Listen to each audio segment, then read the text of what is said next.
Graça e paz, meus irmãos, louvado seja Deus pela sua vida, pela oportunidade de estarmos reunidos para mais uma lição da Escola Bíblica. Nesse trimestre nós estamos com a oportunidade de estudar os profetas menores. Hoje nós vamos estar estudando sobre o livro de Obadias. Louvado seja Deus por essa oportunidade. Que o Senhor nos conceda graça, que o Senhor nos conceda paz, que o Senhor nos conceda um bom entendimento da sua palavra, da sua verdade, para que possamos continuar crescendo em conhecimento, em graça, que o Espírito Santo venha iluminar as nossas mentes, para que nós não sejamos apenas ouvintes, mas que venhamos a praticar a verdade daquilo que Ele tem nos ensinado.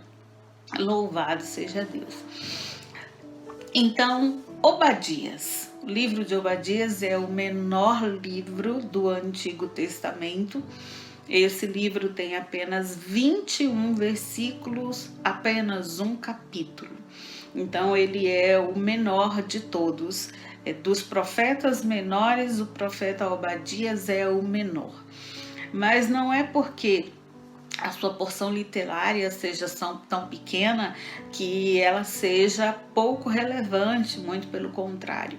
Os estudiosos dizem que neste pequeno relato, nessas poucas palavras que o profeta teve ali a sua interlocução contra a nação de Edom, traz grande conteúdo literário, traz grandes explicações. É um livro que os estudiosos até hoje têm alguns pontos que são discutidos e que para eles ainda cabe algumas situações de discussão, como por exemplo a data que foi escrito esse livro.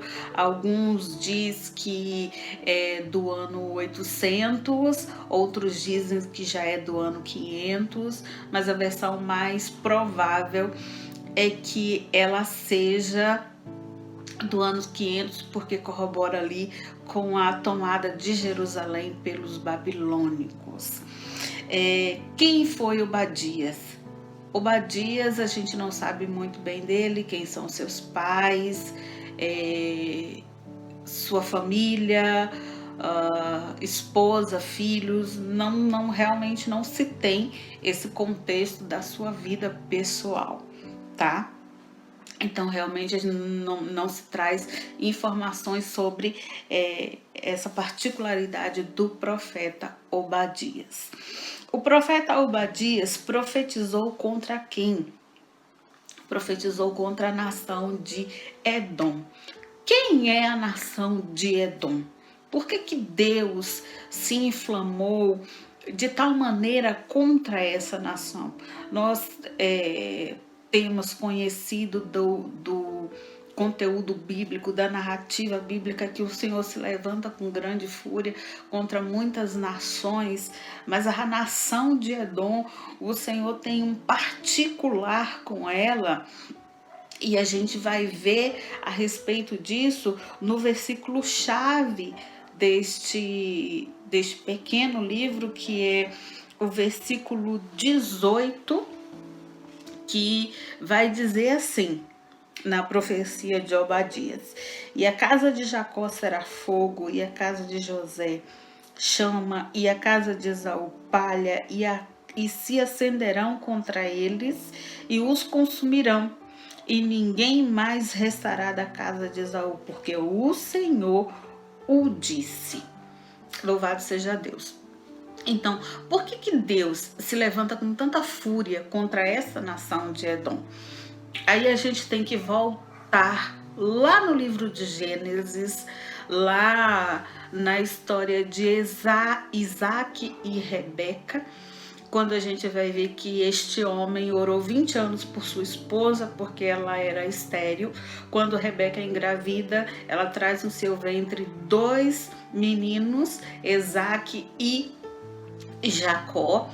No nascimento dessas 2 crianças, a gente vê que Jacó nasce segurando o tornozelo, segurando o calcanhar do seu irmão Esaú, e durante toda a gestação essas duas crianças disputavam, brigavam no seu ventre, e o Senhor fez Sara conhecer que no seu ventre estavam duas nações e que o maior serviria o menor. Então, já daí tem qual seria o destino dessas duas crianças, de que não seriam simples crianças, mas seriam pais de duas nações diferentes, uma servindo a outra. E quando esses meninos nascem, crescem, a gente vai ver uma particularidade que infelizmente acontece em muitas famílias nos nossos dias atuais. Aí a gente já começa a contextualizar o assunto aqui, daqueles dias para os nossos dias. O que acontece aqui? Isaac tem o seu filho preferido, Esaú. Rebeca tem o seu filho preferido, Jacó. E a partir deste momento, esses pais começam a viver em detrimento de satisfazer as vontades e as necessidades dos seus filhos preferidos, sendo que esse pai e essa mãe não conversam sobre as necessidades de ambos os filhos, eles se afastam. A gente vai ver que no relato bíblico nós não vemos muita conversa entre Rebeca e Isaac sobre esses dois meninos, e sim um defendendo o outro. Cada um defendia o seu preferido. E o preterido, a gente não vê essa associação direta de seus pais. Nos nossos dias de hoje, nós temos visto em muitas famílias isso mesmo acontecendo. E é necessário se ter muito cuidado com essa questão de filho preferido, sendo que tem os outros filhos na família e todos têm direito a ter a mesma atenção, a ter o mesmo cuidado, a ter as respostas adequadas, a ser munido de carinho e atenção por seus pais, e não apenas pelo pai ou não apenas pela mãe. E ainda há aqueles que não têm o carinho nem do pai nem da mãe. O carinho vem de um avô, de uma tia ou de alguém próximo à família. Então, há um exemplo aqui, como este, de que a atenção deve ser dada em igual para todos os filhos que houver na família. E voltando ao contexto da história de Esaú e Jacó, o que a gente vai ver aqui? Num momento já da sua velhice, Isaac resolve então dar a bênção ao seu filho e manda que Esaú vá, casse um animal, prepare um guisado, pois ele iria comer, se fartar daquele guisado e proferir a bênção. As bênçãos que foram dadas a Abraão seria então passada a este filho. Rebeca, tendo ouvido esta conversa do pai e do filho, vai lá, chama o seu preferido Jacó, manda que ele chegue no quintal, pegue um daqueles animais que ali estava, mata, prepara. Jacó se veste de Esaú, apresenta o guisado diante do seu pai, se apresenta como Esaú diante do seu pai. A Bíblia vai dizer que este pai já não tem a sua visão, já não tem luz nos seus olhos, porque Isaac já estava praticamente cego, então não conseguia discernir pela visão entre Jacó e Esaú.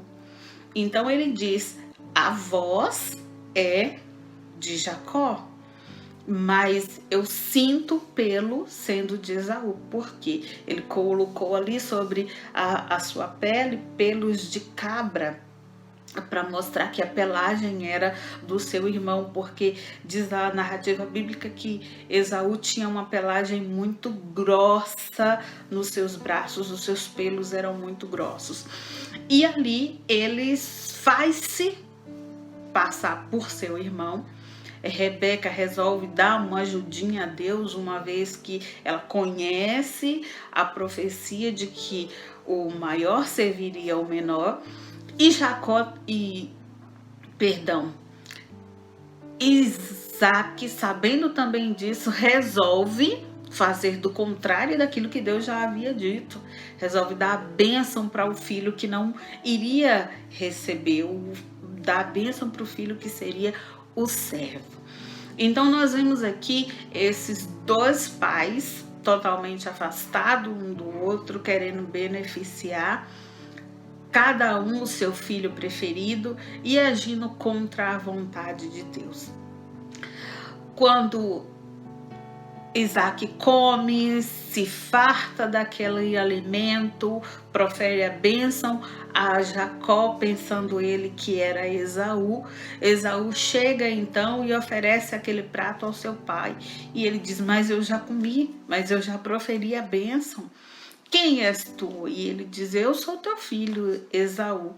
E ali aquele homem se consome em desgosto, em preocupação por aquilo que tinha acontecido, e Esaú promete então matar o seu irmão por aquilo que ele havia feito, por aquela traição.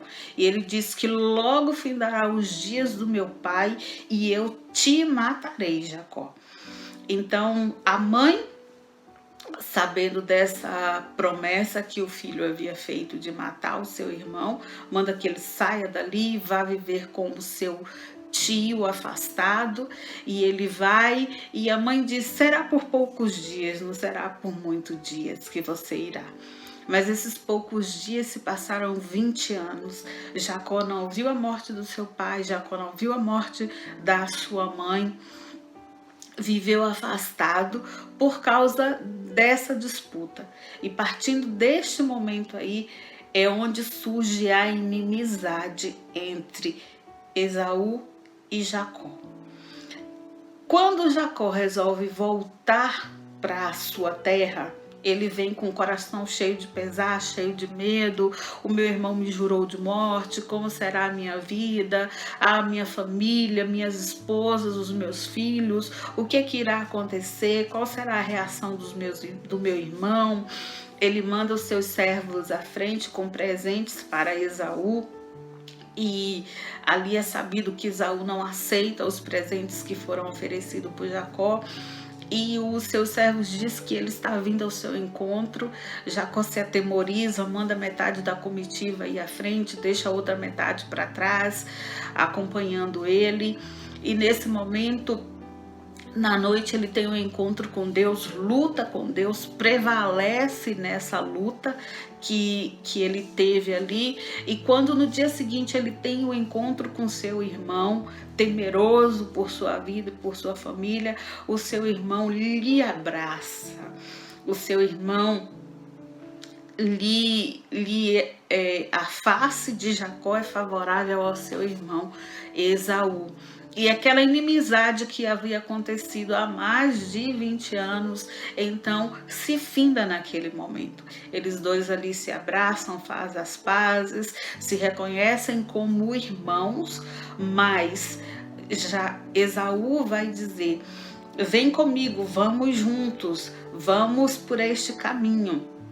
E Jacó diz então, não, eu vou por esse caminho aqui, vou no pasto do gado, acompanhando as mulheres e as crianças, vou mais devagar. Vai tu à frente, que está mais leve e será mais rápido, porém eu ficarei para trás. E deste momento o relato bíblico vai dizer que eles fizeram as pazes, mas eles não conviveram junto, não seguiram no mesmo caminho. Então nós vamos ver aí que houve o perdão, só que as gerações futuras, os descendentes de Esaú, nunca perdoou os descendentes de Jacó. Os descendentes de Esaú são contumazes. Então, ele já tem uma situação resolvida, já tem uma situação que se findou, já foi perdoado, já não acontece mais aquela rixa que havia do passado, mas eles reacendem aquele mal, reacendem aquela divisão, reacendem aquela traição. E tempo após tempo, geração após geração, vai se reacendendo aquilo ali e eles trazendo aquela mágoa, eles trazendo aquele mal no seu coração e acendendo-se contra o seu irmão. E é dentro desse contexto todo que vai surgir essa grande falta dos edomitas para com os israelitas, contra o povo de Israel. Surge justamente daqui. E eles não aceitam o perdão que foi gerado ali naquele encontro entre Esaú e Jacó e prosseguem carregando. Então, a gente vê aqui mais uma situação. Tem pessoas, uma situação que nós podemos contextualizar mais uma vez. Tem pessoas que não conseguem perdoar. A situação já está estabelecida, o mal já foi resolvido. Aquilo que sobreveio sobre a vida daquelas pessoas já se esclareceu, o mal já foi anulado, mas tem pessoas que no seu ser aquilo ali ainda não passou. E dia após dia ela relembra, dia após dia remoe aquele mal dentro de si e traz de novo para a sua memória, traz de novo para o seu coração e fica incendiando a sua vida com aquilo ali. O pecado traz este mal, traz esta consequência para a vida das pessoas. Então, o perdão, ele limpa a pessoa. O perdão, ele tira toda a dureza. O perdão, ele faz com que haja a leveza na vida, tanto daquele que proferiu o perdão, quanto daquele que foi perdoado. E tem pessoas que não querem perdoar. E há algumas pessoas, por incrível que pareça, que não aceita ser perdoado, se condena e diz que seu pecado é muito grande e que não há perdão para si. Então, essa é uma história, esse é um relato bíblico onde nós podemos tomar por base a necessidade do perdão, a necessidade de se dar o perdão e de receber o perdão para que não haja uma situação em que geração após geração aquele mal se perdure, aquele mal seja crescente e aquele mal alcance mais e mais vidas, porque foi isso que aconteceu com os edomitas. Eles não aceitaram o perdão, eles não perdoaram, eles se inflamaram contra os israelenses. E aí a gente vai ver, partindo dessa contextualização aqui, Obadias proferindo, essa sentença contra os edomitas, porque o ódio que eles sentiam contra os israelitas não ficou só no campo do sentimento, eles agiram, eles praticaram este mal, praticaram levianamente contra o seu irmão. O Senhor age de tal forma contra os edomitas, porque não é uma nação estrangeira, não é alguém que se levantou contra os israelitas, mas eles são irmãos, eles são filhos que foi gerado no mesmo ventre, que nasceram no mesmo dia, são filhos de uma mesma mulher, de um mesmo pai, há um parentesco direto, eles estão ligados por laços de sangue. E os edomitas insistiam em tratar de maneira desprezível os israelitas. Então, daí começa todo este mal. A gente vai ver quando o povo sai do Egito e Moisés está conduzindo o povo pelo deserto. Eles têm que passar pelas terras edomitas. E o Senhor alerta a Moisés: olha, Moisés, você vai passar por lá, mas você não vai guerrear, você não vai brigar com eles, você não vai levantar a arma, porque eles são irmãos, eles são parentes, eles são sangue. Você vai passar por bem, se não passar por bem, não passa. Os edomitas neste momento aí negam a passagem por suas terras do povo e eles então têm que dar uma volta muito grande, mas eles foram alertados que não entrassem em batalha contra aquele povo ali.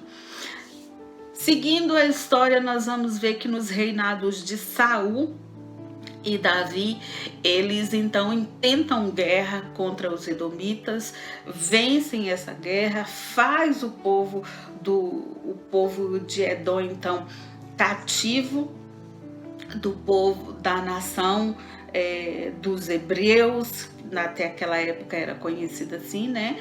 Então os hebreus, os israelitas daquela época dominam os edomitas aí sobre o reinado de Saul e Davi.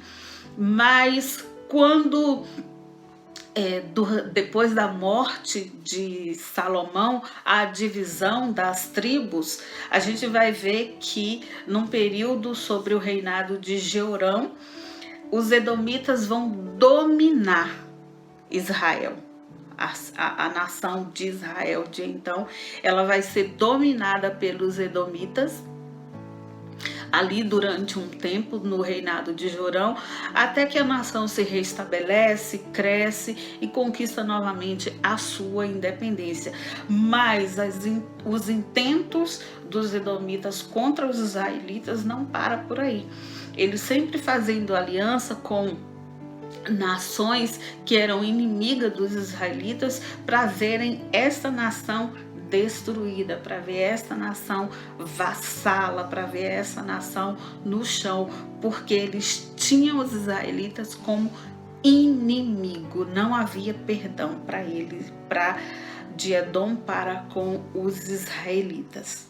Então esse é o pano de fundo, né, para chegarmos até aqui em Obadias, chegarmos até aqui nesta profecia que ele traz contra os edomitas. O versículo-chave da lição eu já li aqui, que é o verso 18, tá? Os principais pontos desta lição é o juízo de Deus, que tá do versículo 1 ao 9. Depois, o segundo ponto que vai ser aplicado aqui é o pecado de Edom, que vai do versículo 10 ao versículo 14. E o terceiro ponto desta profecia aqui é do verso 15 a 21, que vai falar a vitória de Israel. Vai falar como Deus vai resgatar o seu povo, como Deus vai restaurar o seu povo. Então, nós vemos esses pontos aqui estabelecidos. Algo muito interessante para que nós podemos observar, nós podemos ver no contexto dessa profecia de Obadias, é a respeito da soberania de Deus, né? No pano de fundo que eu havia falado para vocês ali, o Senhor estabeleceu que o maior serviria o menor, duas nações lutando no ventre da mãe. O Senhor estabelecia quem seria a maior, quem seria a menor, aquele que seria o servo, e os pais tentam passar por cima disso aí, anos e anos se passam, mas nós vemos o que? Edom, ela surge como uma pequena nação. Surge como um povo minúsculo, e Israel, o povo grande. Mas isso não limita a este povo tentar contra. Mas a soberania de Deus faz com que aquilo que ele estabeleceu, todo o plano que ele tem para esta nação seja concretizada, apesar do pecado do povo, apesar da omissão da verdade do povo de Deus, apesar do povo de Deus ser insistente em pecar, em repetir muitas vezes os mesmos erros, deixar Deus por outros deuses, deixar a adoração verdadeira para ficar ali adorando aos altos, né, a Baal, a Acera e a tantos outros deuses que as nações as quais eles tinham relações traziam até eles e eles então passavam a adorar. Deus traz o castigo para o seu povo, mas Deus também traz a misericórdia para o seu povo e o resgata. E nessa soberania, nós vamos ver aqui, como fala lá no final do último versículo deste pequeno livro, que vai falar o quê?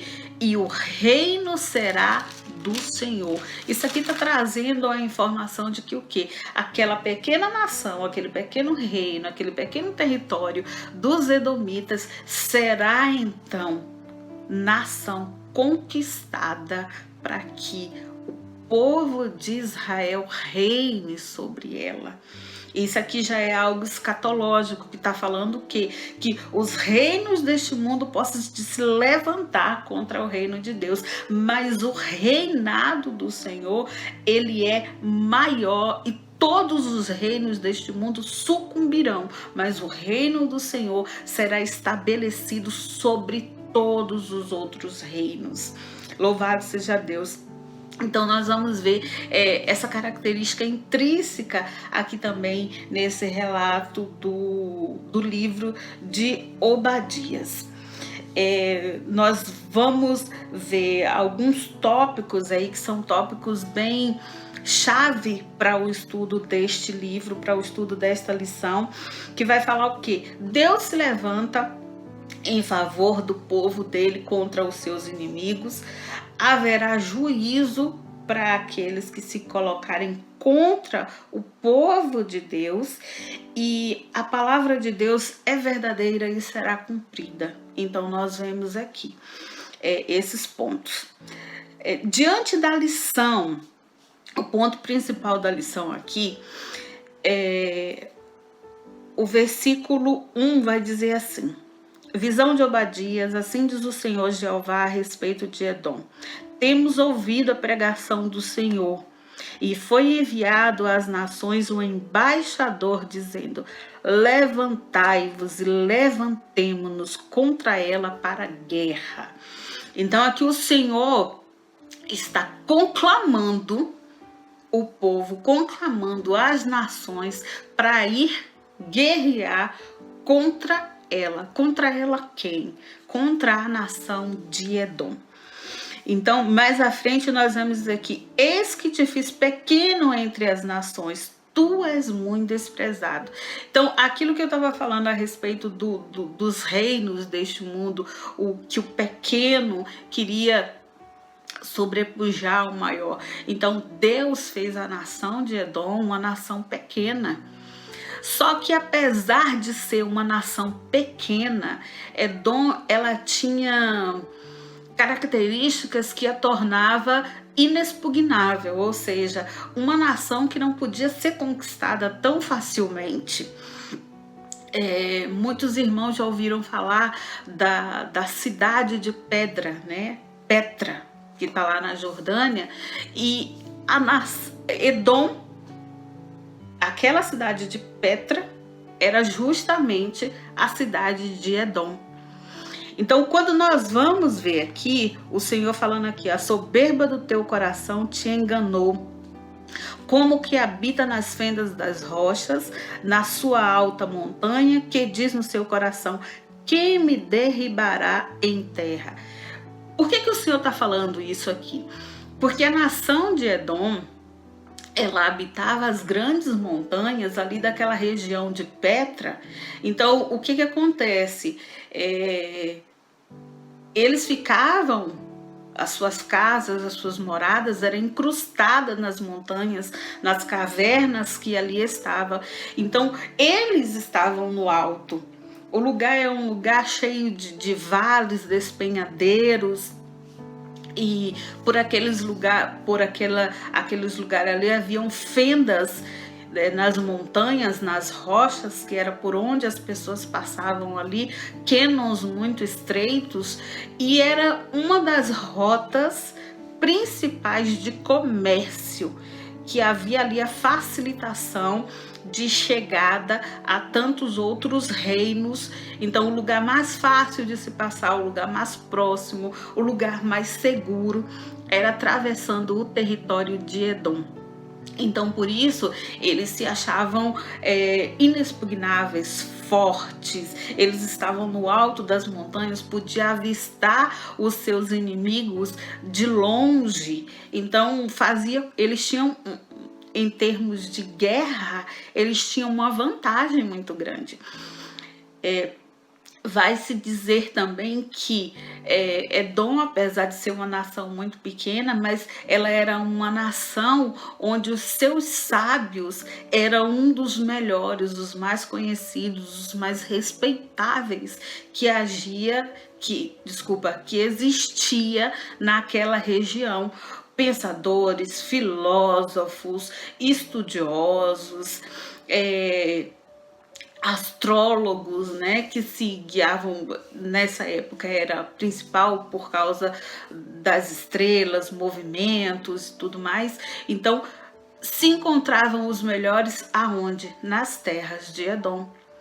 Por ser uma rota comercial, todos que por ali passavam precisavam pagar o quê? Um pedágio. Então, o que era que acontecia diante disso? Eles tinham muita facilidade em ter riquezas.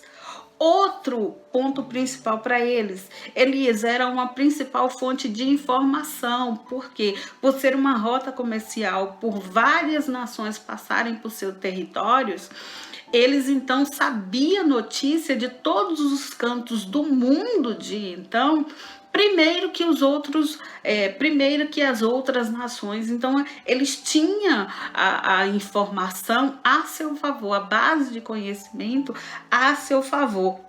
Então, a gente vê que era uma pequena nação, mas ela tinha consigo tudo isso que lhe atribuía valor.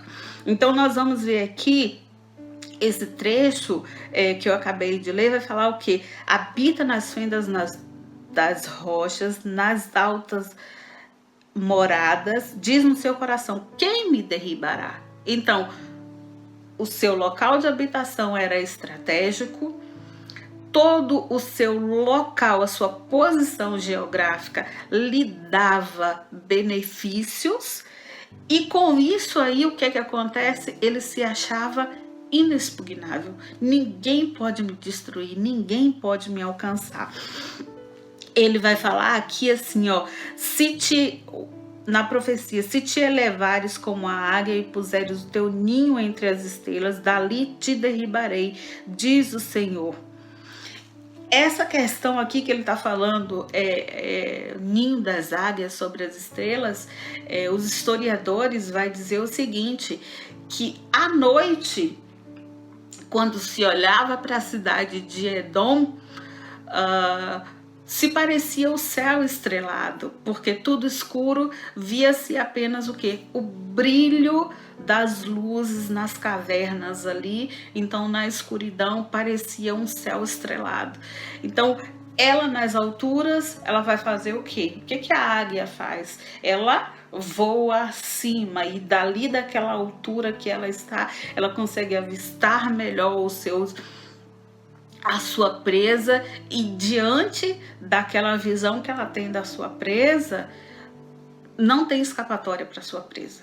Então, Edom, dentro do seu coração, se enchia de soberba, se enchia de confiança na sua riqueza, na sua posição, geográfica, na sua posição estratégica, nas informações privilegiadas que tinha, e por causa dessa riqueza que lhe era facilitada pelo pedágio, que era pago quando as caravanas por ali passavam, ela tinha também facilidade em fazer alianças bélicas, né? Não só alianças comerciais, mas também alianças bélicas, alianças de guerra. Então, essa nação, ela se engrandeceu, ela se achou a mais poderosa de todas, mas vem a palavra do Senhor contra ela e traz o seu destino, e não é um destino muito agradável. A palavra do Senhor vai dizer assim: se viessem a ti ladrões ou roubadores de noite, como estás destruído, não furtariam o que lhes bastasse? Se a ti viessem os vidimadores, não deixariam alguns cachos? O que vai acontecer na época da colheita, neste período da história que nós estamos falando aqui? Era obrigação de todo o lavrador, de todo dono de campo, deixar os restos, deixar aquilo que caía, deixar aquilo que sobrava para os órfãos, para as viúvas, para os pobres, irem ali fazer novamente aquela colheita, pegar o que sobrava ali, tanto nos campos de trigo como de cevada, como também nos vinhais. Então era comum. Só que aqui o Senhor está falando contra Edom o seguinte, que na questão dele, nem essa sobra que era deixada para alimentar aqueles que necessitavam vai ter para ele. Então não vai sobrar nada, não vai deixar nada, não vai ficar nada para ele. Vai ser tudo tomado, vai ser tudo, ele vai ser completamente arrasado, não vai lhe sobrar nada, ele vai ficar completamente indefeso, completamente destruído. Como foram buscados os bens de Esaú, como foram esquadrinhados seus esconderijos, todos os teus confederados te levaram para fora dos teus limites, os que gozam da tua paz te enganaram, prevaleceram contra ti, os que comem o teu pão puseram debaixo de ti uma armadilha. Não há em Edom entendimento. O que a palavra do Senhor está querendo dizer aqui? Como eu comentei antes, pela todas as benesses que Edom tinha, ele tinha grandes acordos comerciais, acordos bélicos, aí tinha facilidade de negociações com outras nações. E essa negociação trazia consigo uma carga de amizade. Então, quando lá no começo o Senhor diz, levantamos-nos contra ela, contra a guerra, essas mesmas nações, as quais Edom fazia negociações, fazia aliança para destruir Israel, o Senhor vai fazer com que essa nação venha contra Edom. Então, neste momento, como quando vem falar aqui que os que gozam da tua paz te enganaram, aqueles que fazem aliança com Edom vai vir contra ele para destruí-lo. Não tem entendimento em Edom. Antes eles sentavam e conseguiam fazer aliança, ter entendimento, realizarem acordos, só que neste momento aqui, aqueles que eram os seus aliados se tornam seus principais inimigos. E neste momento aqui a gente vai ver o quê? É muito fácil você receber um ataque daquele que você já sabe que age contra você, daquele que você tem certeza que não quer o teu bem. Mas imagina quando este ataque vem de alguém que você tem uma relação muito próxima, aquele que você abraça e chama de meu amigo, aquele que você olha nos olhos e diz, eu posso confiar em ti. É dentro dessa experiência que Edom então sofre com os seus amigos aqui, com aqueles aos quais ele tinha aliança. Esses homens vêm contra ele e destrói e assola. E dentro dessa característica aqui, a gente vai ver justamente o quê? Existe um termo que é colocado também lá no Antigo Testamento, nas leis e nos estatutos, quando o Senhor estabelece-o a Moisés, que fala justamente o quê? Aquilo que você fez ao outro, você receberá. E é justamente o que acontece aqui com Edom. Aquilo que ele fez contra o seu irmão, ele está recebendo com ele. Tem um texto em latim que vai dizer assim, lex talionis, que quer dizer o quê? A lei do julgamento compensatório é decretada. Assim se fará contigo, o teu malfeito virá sobre a sua cabeça, que é o que está lá no verso 15. Porque o dia do Senhor está perto sobre as nossas nações. Como tu fizeste, assim se fará contigo, a tua maldade cairá sobre a tua cabeça. Então, aquilo que Edom fez contra o seu irmão, todas as vezes que ele se regozijou, que ele se alegrou com o mal que tinha sido feito para com Israel, estava então acontecendo a ele mesmo. Então, isso aqui é o que nós conhecemos também, a lei da semeadura. Se você planta vento, tu colherás tempestade. Se você planta cardos, tu colherás espinhos.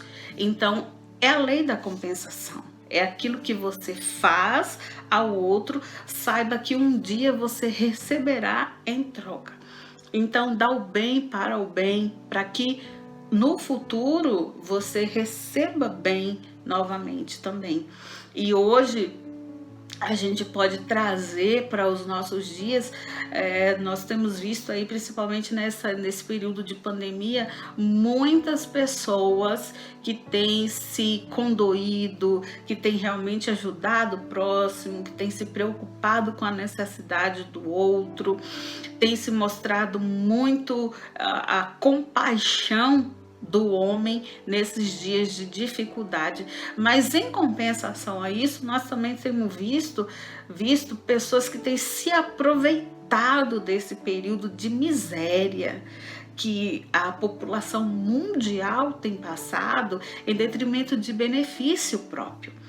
Então nós conseguimos, através desse estudo da lição de Obadias, entender que aquilo que o homem faz, pode até muitas pessoas pensar, mas aquele que faz mal continua fazendo mal, aquele que roubava continua se dando bem, aquele que matava continua livre. Aos olhos do Senhor, nenhuma dessas ações passará ilesa, e cada um destes receberá aquilo conforme o que foi feito. Nada foge diante dos olhos do Senhor. O Senhor está atento a ver todo o mal que o homem tem feito na terra. Principalmente quando nós vemos que o homem, ele passa por cima da bondade para praticar o mal. Nesse sentido, é o que nós vemos aqui. Edom, ele vai perecer diante de toda essa situação. No versículo 10 vai falar assim, por causa da violência feita a teu irmão Jacó, cobrir-te-á a confusão e serás exterminado para sempre. O que Obadias está falando aqui? O povo de Edom, quando da tomada de Jerusalém pelos cananeus, por Nabucodonosor, o que era que acontecia? Aqui na lição vai falar que eles ficavam na encruzilhadas esperando os fugitivos. Nós conhecemos a história que o exército sitiou a cidade por muito tempo, anos, passou ali sitiada, não entrava e não saía nada. O relato de Jeremias acerca desse sítio é algo que é muito doloroso, porque nós vamos ver ali relatos de que mãe comia os seus filhos mortos, né? Então isso causa muita dor. E quando o exército, então, invade aquela nação que já está fragilizada, que está com fome, que está com sede, que não tem mais nada, o exército entra ali para destruir, para saquear, acabar depois daquele tempo de fome a qual o povo passava. E o que era que os edomitas faziam? Eles estavam olhando essa miséria de Israel, do povo de Deus, e ria. E literalmente aquela palavra que nós conhecemos, né? As duas palavrinhas, bem feito, mereceu. Tinha aquele sorriso no olhar, aquele sorriso nos lábios, de que o fim que eles mereciam então chegou para eles. E eles não só ficavam de largo olhando, eles participavam. Quando essas pessoas conseguiam, por um motivo ou outro, fugir dessa morte sangrenta, da espada, da fome que estava acontecendo ali em Jerusalém, eles ficavam nas encruzilhadas e pegavam esses fugitivos. Quando eles achavam que ia ter uma escapatória para eles, os edomitas os pegavam ali. Quando não os matavam, entregavam ao exército do opressor, que consequentemente iria também matar. Então, era isso que o povo edomita fazia. Então, o Senhor vai justamente falar isso aqui, ó. Cobrir-te-á a confusão e serás exterminado para sempre. Isso aqui é a parte B do verso 10, por causa desse feito de Edom para com o seu irmão. Porque ele fez isso. No dia em que estivesse em frente dele, no dia em que forasteiros levaram cativo o seu exército e os estranhos entravam pelas suas portas e lançavam sorte sobre Jerusalém, tu mesmo era um deles. Então, essa questão aqui. Ele, ao invés de ajudar a seu irmão, ele foi um dos que apertou ao seu irmão, fez com que a sua dor fosse maior. Então, o Senhor vem falar justamente disso. Nós vivemos numa sociedade que, apesar de ainda haver muita gente que tem compaixão, muita gente que tem muito amor, nós ainda temos visto irmãos que disputam com irmãos, filhos que disputam com pais, e muitas vezes chegam à situação de calamidade, de morte, de disputa, de briga, de rixas, e isso não agrada ao Senhor. Essa profecia veio contra Edom, justamente porque ele se levantou contra o seu irmão.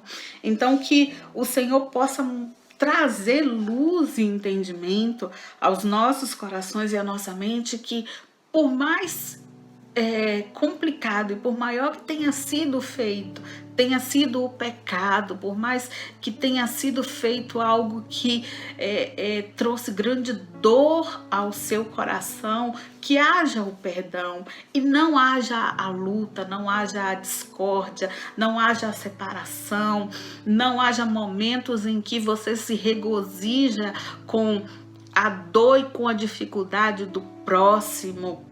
Não haja momentos em que você se sinta feliz porque o outro tropeçou, porque o outro caiu, porque o outro está aprisionado, porque o outro está ali passando por aquela necessidade, porque isso não é agradável ao Senhor. Deus não se agrada disso. É sobre isso que o livro de Obadias está falando. o grande e terrível dia do Senhor veio contra a nação dos edomitas, porque a sua soberba, o seu orgulho, fez com que eles desprezassem o seu irmão. Eles julgaram que a sua posição social, o seu ponto estratégico, lhes traria uma situação que eles nunca viriam a ser destruído, a ser sucumbido. E ou nos dias atuais nós temos pessoas que se confiam no dinheiro, confia no cargo, confia na influência, confia nos amigos, confia no lugar onde mora. E com isso a soberba cresce em si e a soberba destrói. A palavra do Senhor vai dizer que a soberba precede a ruína. Então, diante disso, nós entendemos que isso não é um sentimento bom de se ter. Não é um sentimento que o cristão deve nutrir. Então, nós temos que ter cuidado com esses sentimentos, porque o único que pode trazer riqueza eterna para nossas vidas e da qual nós não vamos perder nunca é o Senhor Jesus. A maior riqueza que nós temos é saber que Ele morreu por nossas vidas, Ele morreu por causa do nosso pecado e através da morte dele nós então recebemos aquela preciosidade que é o direito à vida eterna, crendo nele, tendo ele como Senhor e Salvador das nossas vidas. Então nós temos que ter essa consciência, nós temos que ter este entendimento para nossas vidas. Não adianta confiar em nada e em ninguém fora de Jesus. E nós temos que saber respeitar o outro, considerar o outro melhor do que nós e não trazer a alegria no nosso coração quando aquela pessoa está passando por uma necessidade, está passando por uma aflição, e soltar foguetes e sair comemorando, festejando. Quantas pessoas não fazem isso? E isso inflama o coração de Deus. Deus se levantou contra esta nação porque essa nação fez isso contra o seu povo. E o seu povo era o seu irmão. Então, que possamos parar hoje e pensar: quais são as minhas atitudes diante daquele que é o meu irmão, diante daquele que é o meu semelhante? O que eu tenho feito? Como que eu tenho agido? Isso é muito importante nós pararmos e pensar, porque o Senhor, Ele nos conhece, Ele sonda os nossos corações e Ele tem interesse na nossa vida. Então, muitas vezes a pessoa pensa assim: mas Deus não se interessa com isso. Se interessa em tudo. Tudo que faz parte da nossa vida, tudo que diz respeito à nossa vida, o Senhor tem interesse. Deus, Ele tem o zelo pela aliança que Ele fez com o seu povo. Ele fez uma aliança com Abraão, Ele fez uma aliança com Isaac, Ele fez uma aliança com Jacó. E nós, através de Jesus Cristo, tivemos acesso a essa aliança, a nova aliança através de Jesus Cristo. Então, Ele se interessa com nós. Nós já fazemos parte desta aliança. Então, nós temos que ter muito cuidado com aquilo que acende ao nosso coração, principalmente relacionado ao outro. Nós vemos aí que o povo de Deus, mesmo sendo humilhado, ele será exaltado, ele irá triunfar. E acima de tudo, o reino de Deus prevalecerá. O reino de Deus prevalecerá. É pequeno o livro de Obadias, mas traz uma lição muito grande para as nossas vidas, porque a gente vai ver a soberba de uma nação que se levantou contra o seu irmão, fez alianças contra aquele que fazia parte da sua família, intentou contra ele, e Deus se levanta como um justo juiz e aplica a devida justiça para com o seu povo e para com aquele que se fez opressor. Que nós possamos mergulhar mais. Você, meu irmão, minha irmã, leia esse pequeno livro, são 21 versículos, é muito pequeno. A gente vai ver aí que, se você tem uma Bíblia de estudo, busque conhecer mais. Tem preciosidades nesses 21 versículos aí, que vai trazer grande conhecimento, grande entendimento para os nossos dias, vai trazer clareza para essa questão de animosidade que há nas relações quando você está afastado de um ente querido e por causa disso você acha que o desprezo, não querer saber, desejar o mal é o melhor. Não, não é o melhor, porque o Senhor, Ele está avaliando essa postura sua em relação àquele que é sangue do seu sangue, faz parte da sua família. Então precisamos ter muito cuidado com esses sentimentos, porque o Senhor, Ele sonda o coração, tanto do ímpio quanto do justo. Ele olha e os olhos dele estão atentos a cada um de nós. Que o Senhor possa abençoar grandemente a sua vida, que Ele possa trazer clareza ao seu coração, que você possa mergulhar mais no estudo do livro de Obadias, não só dele, mas começando aí pelos profetas menores, profetas pequenos, como alguns dizem, mas é pequena a sua profecia, mas é grande o ensino que traz para nossas vidas. Deus abençoe, que você possa receber a graça de Deus na sua vida. Amém? Deus abençoe.